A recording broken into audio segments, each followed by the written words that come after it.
Salut les gars, j'espère que vous allez bien. Aujourd'hui on se retrouve dans une nouvelle vidéo en compagnie de Maëlle. Bonjour. Alors, merci. Maëlle a une chaîne YouTube, je vous la mets dans la description. Allez checker. On a fait une petite vidéo aussi très sympa. Qui sortira d'ici juin. Qui sortira d'ici juin, grand max. En tout cas, elle est très sympa. Je vous conseille d'aller la voir. Si vous avez aimé ma vidéo un peu de Squid Game, vous allez sûrement aimer sa vidéo. Voilà. Merci.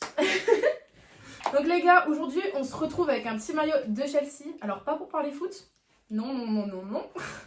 Aujourd'hui on se retrouve pour un petit ciné chat and chill. Donc on a à manger comme d'habitude du saucisson et les bretzels obligatoires. Bonjour. Voilà.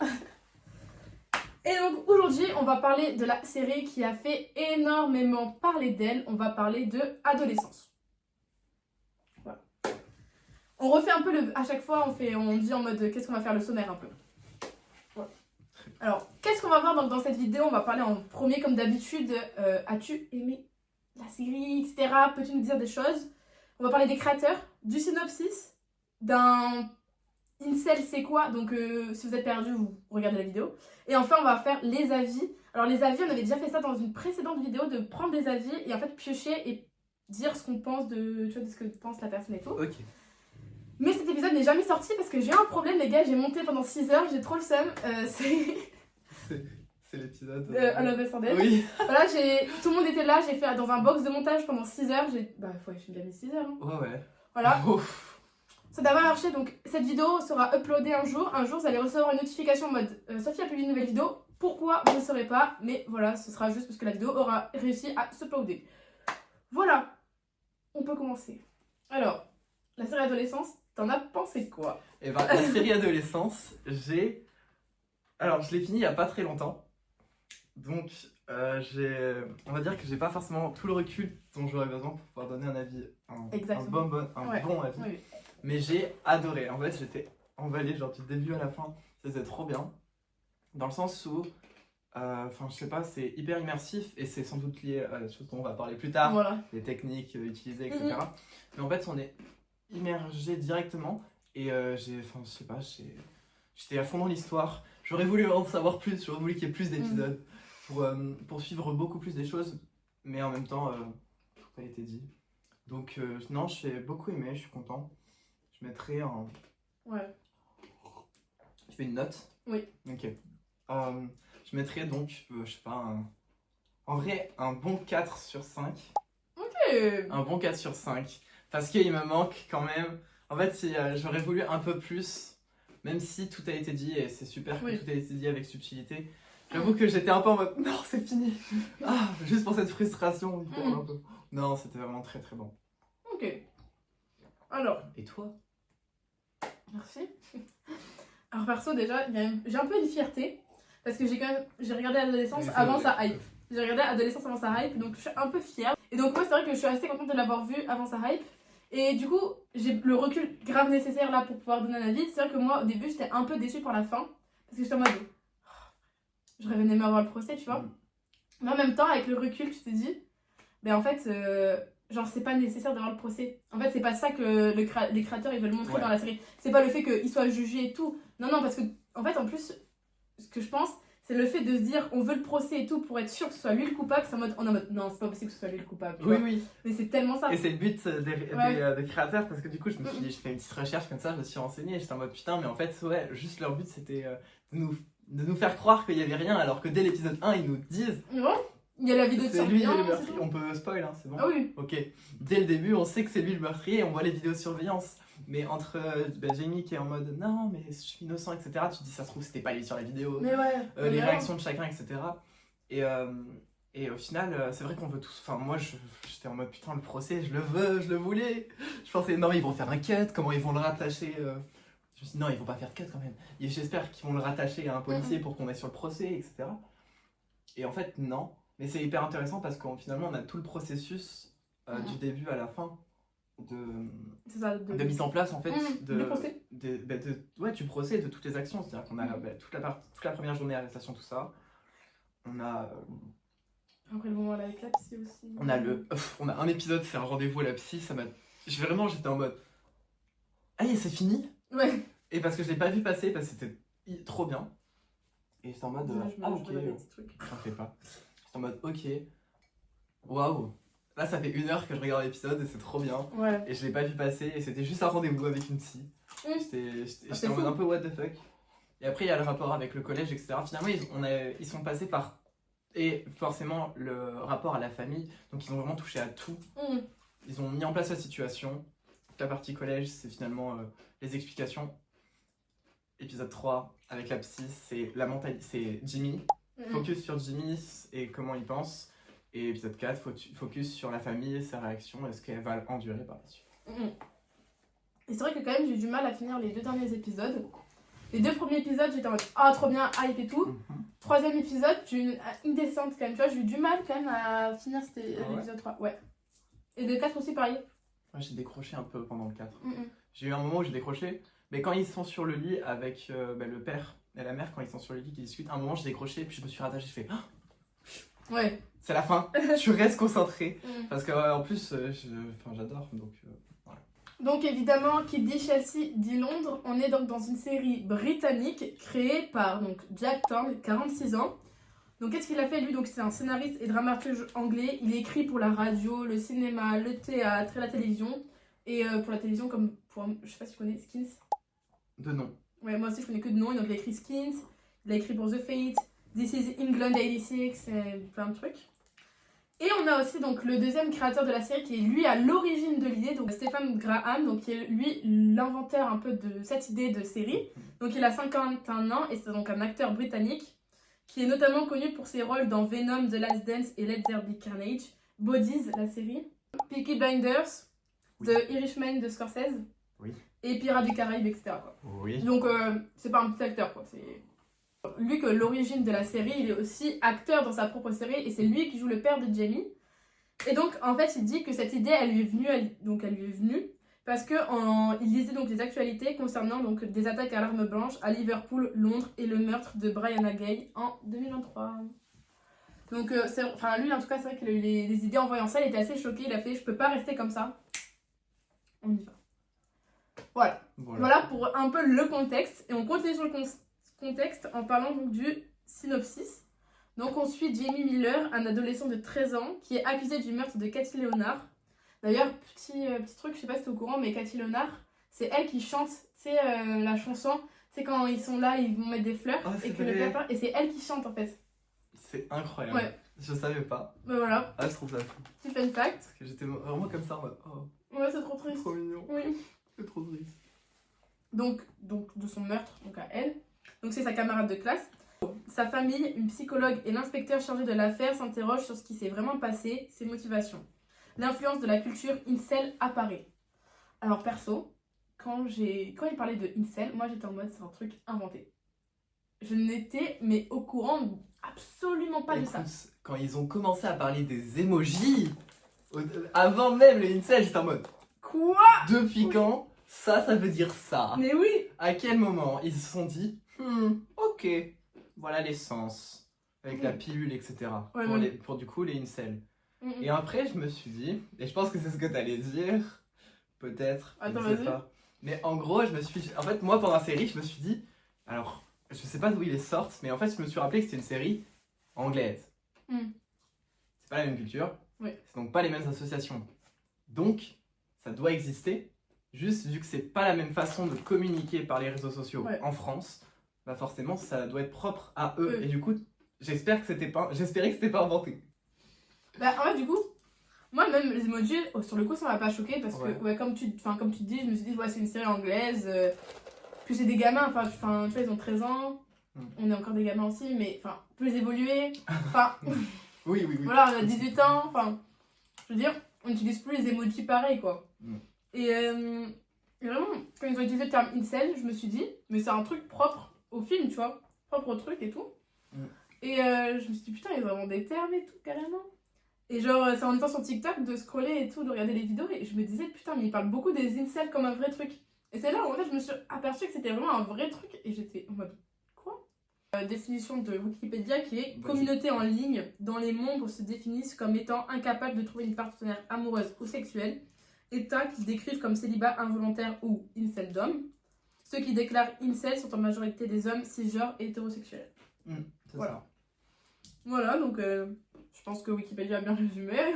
C'est une très bonne définition. Il y a Voilà. rien à dire. On va d'abord parler donc du plan séquence. Tu veux commencer? Vas-y, non, je te laisse commencer. Je commence sur le plan séquence. Ouais. Alors, le plan séquence, comment dire? Un plan séquence, c'est un plan qui est censé faire une séquence. La séquence, c'est 1 heure d'épisode. 1 heure d'épisode, d'accord? Un investissement technique et d'organisation de monstrueux en fait. C'est juste monstrueux. Parce que pendant tout le truc, j'étais en mode putain, la caméra elle passe comme ça, tac, tac, tac. Puis je me suis rappelé qu'il y avait le son. Ouais. Donc ça veut dire qu'en fait, tu avais aussi toute une équipe son derrière la caméra qui devait suivre. Et ça, c'est impressionnant parce que ça veut dire que tous les plans drone, il y avait une autre équipe son qui était sur les autres lieux. C'était à chaque fois d'autres équipes qui géraient la cam, qui géraient le son, etc.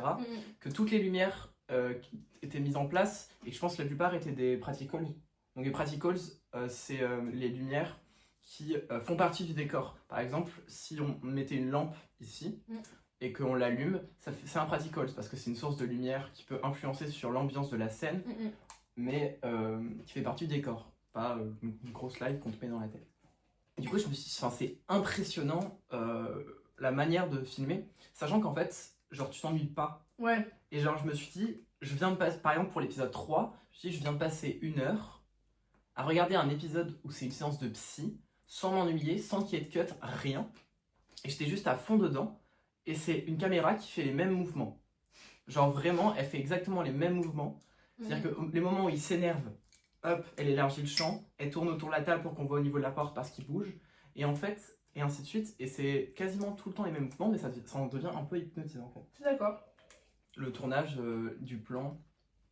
Donc c'est vraiment des plans séquences, il n'y a pas de cut, c'est certifié. Donc sauf s'ils nous mentent Netflix, mais normalement je pense pas. Enfin c'est mon avis, mais je ne vois pas pourquoi ils mentiraient là-dessus. Ouais. Surtout qu'il y avait toute une équipe dessus, donc s'il y en a un qui ouvre sa bouche, Oui. bah ça casse un peu tout ce phénomène autour du plan séquence. C'est quelque chose, mais une planque du coup, ça fait partie des plans séquences les plus longs, parce que Oui. quand j'avais fait des recherches, c'est quand on était en cours, on avait parlé des plans séquences et des plus longs plans séquences de l'histoire du cinéma, et je trouvais jamais les mêmes trucs.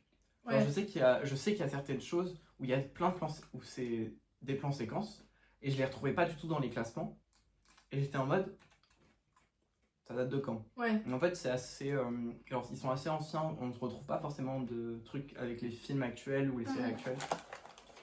Et du coup, il me semble que ça fait partie. Soit c'est les plus longs plans séquences qui ont été filmés, soit c'est un des plus longs, parce que c'est possible qu'il y ait un film genre. Ouais, il y avait un film de guerre qu'il avait fait. Bah, 1917. Exactement, qui avait fait un énorme plan séquence. Après, il y a le film Birdman. Je ne sais pas du tout. Je sais pas, c'est un très très bon film que j'ai vu. Et faut que tu le vois.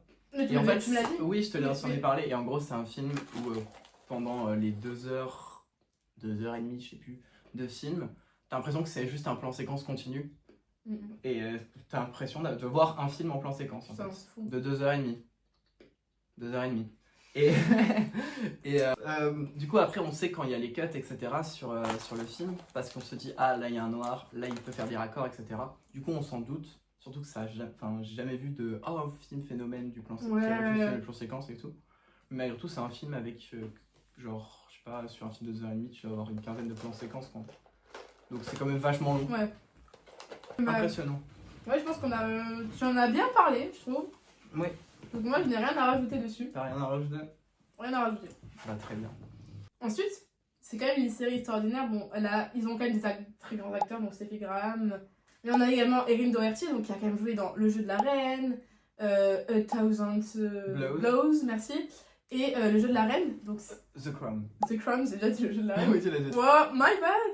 Donc voilà, donc on a quand même des acteurs qui sont quand même hyper connus, et on nous met un acteur principal qui n'a jamais rien fait avant, vraiment. Et qui a, pour le coup, vraiment 13 ans. Et qui a, pour le coup, oui, 13 ans, donc on met un enfant qui a fait du théâtre, mais qui n'a jamais fait de film, qui n'a aucune expérience et qui doit jouer un rôle d'un gamin qui a tué quelqu'un. Il faut qu'il rentre dans sa psychologie. Et par exemple, dans l'épisode 3, il est monstrueux. Ah, mais. Il est monstrueux. Il est monstrueux. Le mec, Tous, hein. Oui. Mais Il apprend 1 heure de texte Elle prend 1 heure de texte et il le joue avec... On n'a même pas l'impression que c'est joué, quoi. Pour le coup, pas du tout.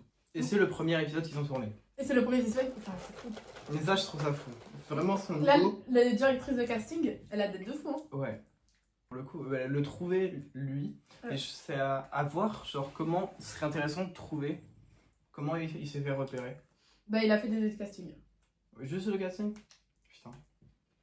Parce que du coup, il y a, sur Netflix, ils ont fait un petit truc avec Erin Doherty d'ailleurs, où il montre son audition tape. Oh putain, j'ai pas vu, trop bien. Et c'est trop drôle parce Je qu'il vais avait genre 11 ans à l'époque, je crois 11-12 ans, cheveux longs et tout, alors que dans la série, elle a les cheveux, enfin un coup de buzz cut un peu, bon avec un peu plus de cheveux quand même qu'une buzz cut, mais très buzz cut et tout. Court, ouais.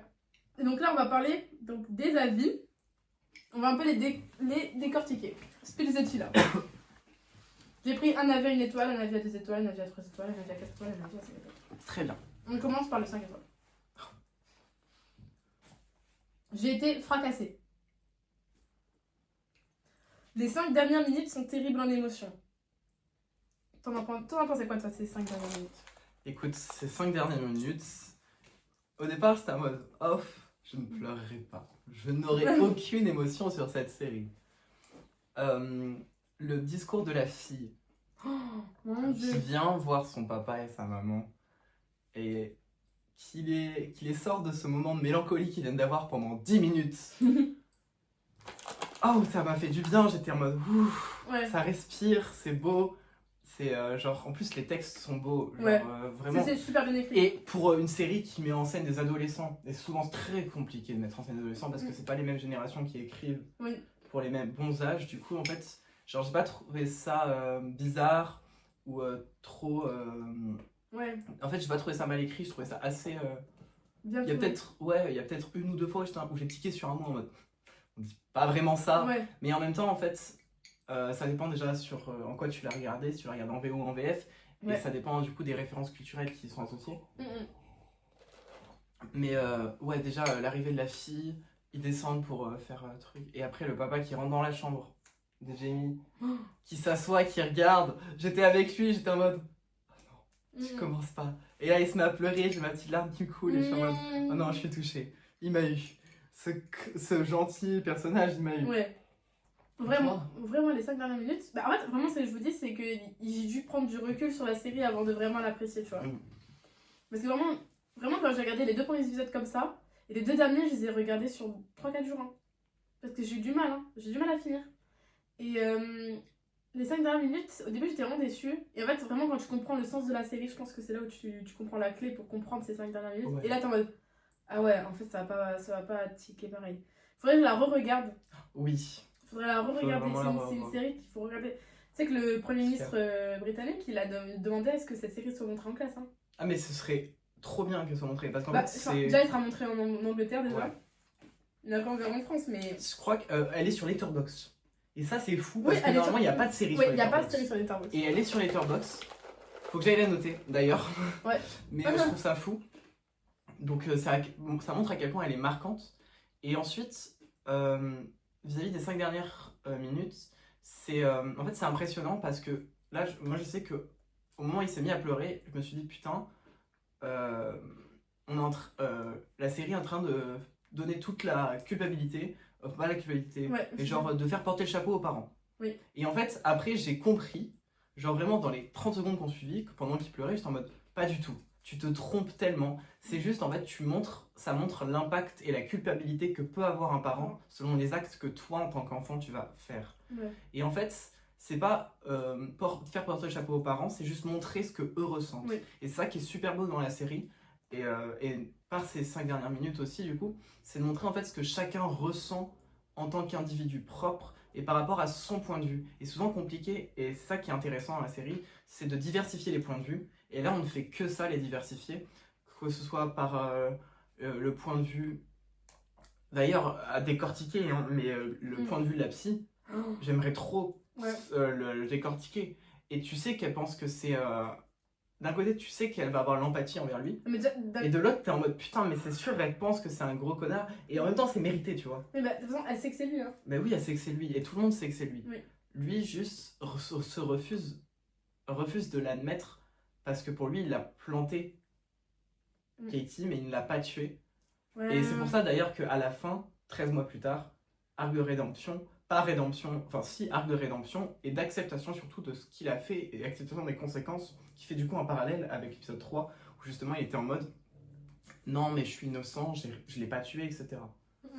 Alors que dès le départ, en fait, on sait que c'est lui qui l'a tué. Ouais. Et voilà.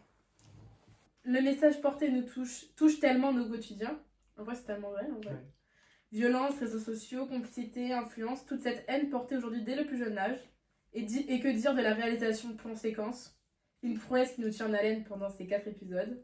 En vrai, c'est réel. Les acteurs sont remarquables dans leur transmission d'émotions que subit la famille dès l'accusation portée sur le fils, notamment appuyée par la relation père-fils, une pépite.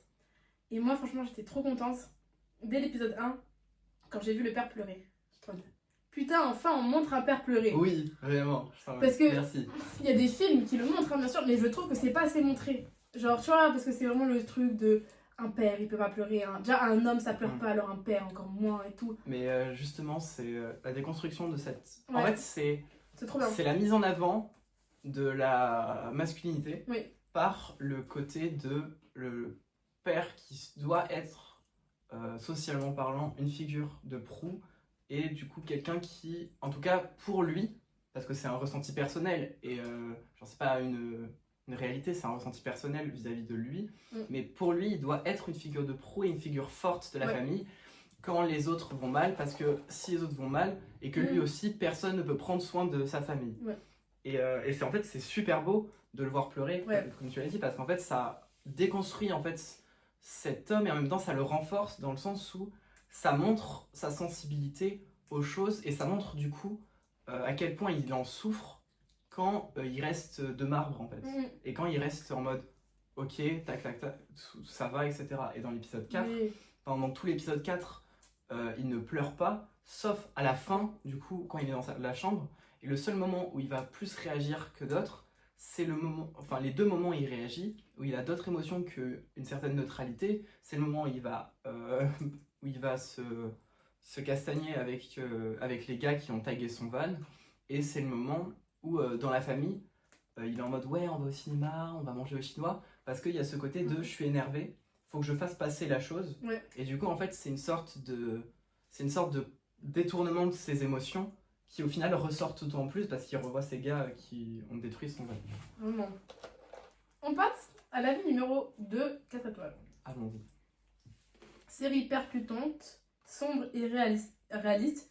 Je reste quand même sur ma fin. Je pense que la série manque cruellement d'aboutissement, c'est dommage. Tu vois, c'est ton avis au départ.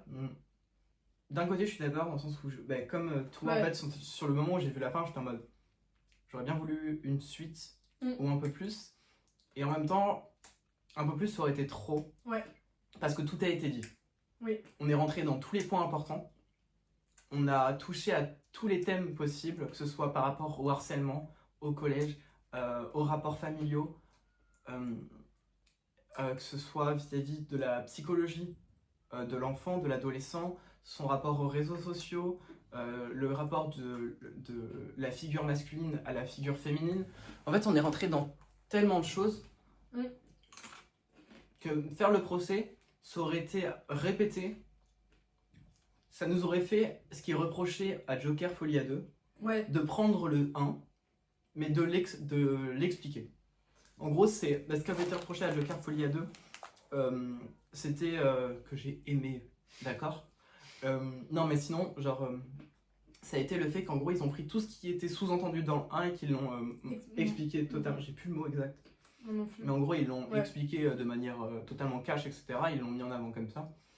Et en fait, c'est possible qu'un épisode en plus, notamment un épisode du procès, ça aurait été juste prendre tout ce qui a été dit et juste nous reconfronter à ce côté de... Ouais, voilà, ça va être Jimmy qui fait oui, je suis coupable parce que je veux plaider coupable. L'avocat qui est en mode ouais, mais il y a ça qui sont pas contre lui. Et genre, ça nous a déjà... Dès l'épisode 1, on le sait en fait. Mais oui, on le sait. Et les indices, le mobile, en fait, toutes les informations nous sont données. On a juste à les garder et à les reconstituer, nous, en tant que spectateurs. Les réactions de la famille, la famille, on sait comment elle fonctionne. On sait qu'elle se sent mal, qu'elle aime leur fils parce que malgré tout, c'est leur fils. mais qui peut pas cautionner l'acte non plus. Donc en fait, tout ce qui est risqué d'arriver sur les épisodes qui pouvaient suivre, bah, ça aurait peut-être fait trop. Mais c'est vrai que, enfin, toi, tu l'as dit, et moi aussi, enfin, on reste un peu sur notre faim sur les fins. Oui. Moi, je sais que je suis pas resté longtemps sur ma faim, parce qu'après, je me suis dit, non, en fait, ça suffit Vraiment. à lui-même, et trop, c'est trop. Mm. Ce serait dommage. Je suis d'accord. Donc, voilà. On passe au 3e avis, 3 étoiles. Alors, il a donné une petite note à l'adolescence, 11 sur 20. C'est peu quand même. C'est peu. L'art du plan séquence. 4 épisodes, 4 plans séquences. Mais cette technique, aussi impressionnante que complexe, sert-elle vraiment la narration ou juste l'ennui? De base, elle sert la narration. Ça sert à la narration. Mais je peux comprendre que ça donne l'ennui, tu vois. Je peux comprendre Ouais. qu'il y ait des gens qui ont été ennuyés en vrai. Bah, ce que je disais par rapport à l'épisode 3, c'est que là, l'épisode 3, c'est donc une séance de psy. Et c'est souvent les mêmes Mouvement caméra. mouvements de caméra, dans le sens où en fait c'est une rotation. Ça tourne. Tu passes de un plan taille rapprochée sur Jimmy en 3/4 face, qui se retourne en plan épaule sur la psy, puis tu passes derrière la psy, repasses sur l'autre côté au niveau de Jimmy, etc. Et tu tournes et tu tournes. Le premier épisode annonçait la couleur, une expérience unique. Ça c'est vrai par contre, parce que ça a été jamais vu. Une série faite juste en plan séquence, ça n'a jamais été vu. Clairement. Le rythme était frénétique, l'histoire intrigante, les acteurs excellents, et puis, plus rien. Très vite ça devient long, monotone, presque assommant. Le plan séquence d'atout devient un défaut. Des scènes à rallonge qui n'apportent pas grand chose, sinon du contexte qu'on connaît déjà. Des émotions martelées alors qu'elles suffisaient à lui-même. Quelques rebondissements, oui, mais à peine effleurés. L'enquête n'avance pas et on termine la série avec plus de questions qu'au départ. Adolescence est une expérience Netflix qui accroche immédiatement avant de nous laisser en plan, entre parenthèses, séquence, J'aime bien la blague. jusqu'au bout du 4e épisode sans jamais réellement développer son histoire. En fait, tu vois, là, quand tu vois, si on écoute ce commentaire, c'est comme ce que tu disais, tu vois, c'est que si jamais on aurait un épisode de plus sur le procès, Ouais. ça aurait vraiment fait que appuyer ce qu'on savait déjà. Et en fait, je comprends ce qu'il veut dire. Ouais, mais je Dans comprends. le sens où... Pardon, je t'écoute. Non, vas-y. Ok. Dans le sens où... En fait, si on s'attend à suivre...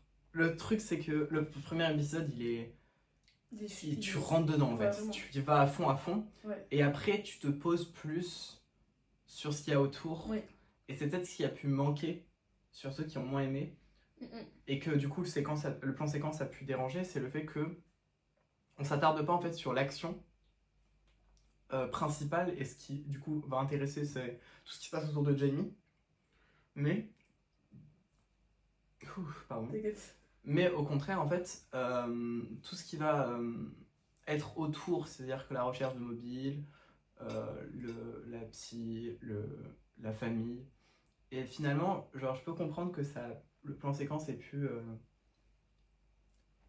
être, Oui, en fait, défaut, rendre lent quand le premier épisode, certes c'est un plan séquence, Mais mais t'as tout le temps un personnage ça. qui passe devant et du coup tu récupères et tu passes. Ouais. Et du coup en fait tu n'as pas le temps de voir le plan séquence Ouais. tourner. C'est ça, parce que vraiment tu suis plein de choses à la fois, façon de parler, hein. Et du coup, en fait je vois ce qu'il veut dire. Ouais. Après je suis pas d'accord parce que Oui. vu que je suis en mode ouais c'était trop bien. Oui. En plus on a abordé plein de choses différentes et on est rentré dans l'intimité de chaque C'est personnage ça, exactement. vis-à-vis de sa relation avec l'affaire, Oui. que ce soit par Jimmy, par les policiers, par la famille, au travers d'un contexte, le collège, la séance de psy, l'anniversaire du papa. Et du coup, en fait, genre, je comprends, parce que du coup, il n'y a pas le côté on met en avant quelque chose, oh, il y a eu un meurtre, Ouais. on attend la fin, C'est ça. révélation de oui, hop, la prison. Oui. Après, je pense que les gens, ils ont tellement l'habitude aussi de ce schéma-là Oui. qu'ils s'attendaient à ce schéma-là. Mais cette série, elle n'est pas faite pour rentrer dans les schémas habituels de séries comme ça, quoi. Voilà. On passe au 4e avis, 2e Ça se étoile. voit, ils sont longs.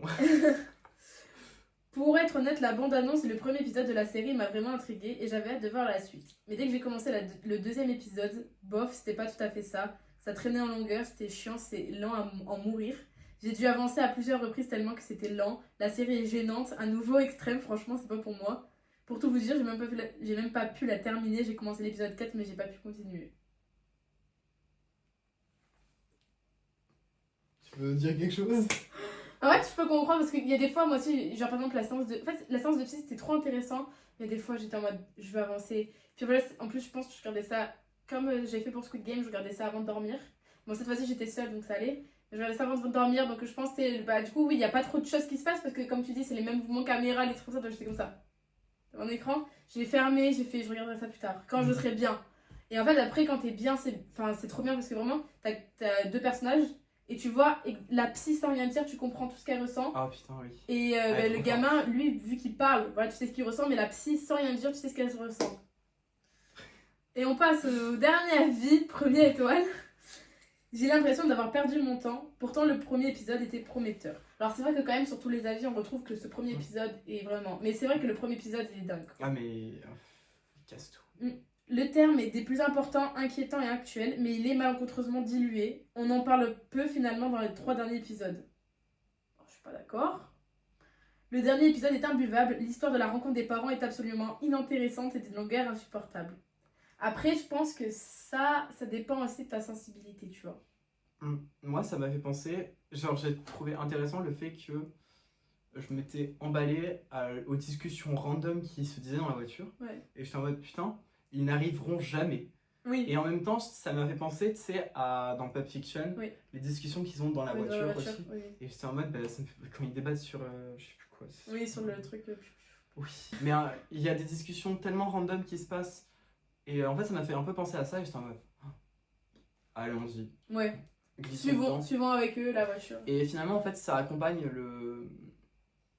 le changement de sujet. C'est-à-dire que quand toi, dans la vie, tu as envie d'être positif, tu te remémores des sujets positifs ou des choses positives. Ou tu vas faire quelque chose qui t'enlève, qui te sépare en fait de ce qui te fait du mal et de ce qui te fait du tort. Donc si tu te sens seul, tu vas essayer d'aller voir des gens. Si tu as la possibilité de le faire, ou sinon tu vas sur les réseaux parce que tu as soit cette véracité en fait de proximité avec les gens parce que tu as discuté vraiment, soit en tout cas cette illusion d'avoir la proximité avec les gens par le réseau social. Et du coup c'est la même chose dans tous les cas. Et là ils étaient énervés, il y avait une tension dans la voiture. En plus ils venaient de parler de ce qui allait pas, ils avaient eu l'appel, etc. Enfin bref, c'était pas... Ouais. Voilà. Et on finit du coup... Pardon. Non. Il reste 4 lignes, c'est parti. Les acteurs sont fabuleux, ça, vraiment vrai. Y a rien à dire. Mais malheureusement, le film est trop long. Sans parler, alors faut faire attention les gars, c'est pas un film, hein, c'est une série. Et peut-être que les gens aussi, ils ont un peu trop banalisé ce côté-là. Peut-être. Parce que comme t'as que un plan, tu sais, ils ont peut-être banalisé le fait que ce soit pas un film, c'est une série. C'est pour ça que c'est quand même 4 heures. Voilà.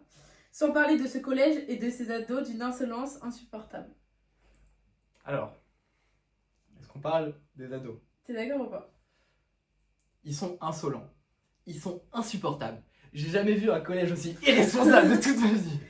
Non, non, vraiment, j'étais en mode putain, mais c'est vraiment le collège. Et je me suis dit, faut que je la montre à mes parents pour qu'ils fassent attention à mon petit frère. Oh my God. Et c'est vraiment ce que je me suis dit, parce que j'étais en mode, je sais comment ça se passe le collège. J'y étais. Tu y étais? Nous y étions.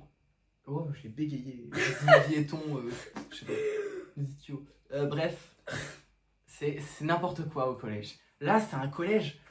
C'est tourné en Angleterre, t'as dit? Ouais. Un collège en Angleterre. Imagine si c'était aux États-Unis. Donc en fait, forcément, ça va pas. Il y a des problèmes. Et les choses qui ont été soulignées vis-à-vis de la situation est de base part dans tous les sens. Et même si en fait, ça fait écho à des sortes de clichés de ouais, le gars avec la mèche qui rigole de tout et qui dit que de la merde. Les deux harceleurs qui viennent sur le gars un peu réservé, timide et tout. Mais c'est la réalité. C'est pas le gars qui... c'est pas le gros gars qui a confiance en lui qui va se faire forcément se faire harceler parce que justement il va avoir cette aura de prestance qui... je dis gars, mais c'est pour tout le monde, hein. Gars, fille, c'est juste que là c'était un gars avec c'était Adam. Mais voilà. Et qui va avoir cette prestance, en tout cas cette aura qui fait que, peut-être pas lui, alors que la personne qui reste dans son coin un peu différente, parce que c'est comme ça que est désigné en fait les gens qui ne rentrent pas dans les normes d'un groupe d'amis, genre c'est des gens qui sont pas comme eux, différents, etc. Forcément, en fait, tu vas t'attaquer à ce qui te paraît, aux gens qui te paraissent plus faibles. Et du coup, en fait, je sais pas, je suis perdu sans doute dans ce que j'ai dit, mais en fait, l'épisode est assez réel et représente plutôt bien finalement la réalité. Alors, c'est une réalité qui est un peu poussée dans l'idée où effectivement le gosse est insupportable. Moi, je me suis posé la question depuis pourquoi il n'a pas été viré du collège. Euh, les profs, ils voient quelqu'un se faire harceler, ils sont en mode oh, tu arrêtes, tu sors, Mais c'est enfin, la réalité. tu vas là-bas. Et rien de plus, mais en même temps, C'est la réalité. Pour moi, franchement, pour moi, ça me choque pas plus que ça. Mais en fait, pourquoi pas, en fait, et c'est vrai. C'est vrai, c'est juste que c'est tellement bien représenté. Moi, c'est ça qui me choque, c'est que c'est autant bien représenté. Et en fait, il n'y a pas ce surjeu de Ouais. donne-moi ton sandwich tout de suite, Mm-mm. ou je te fais manger le parterre.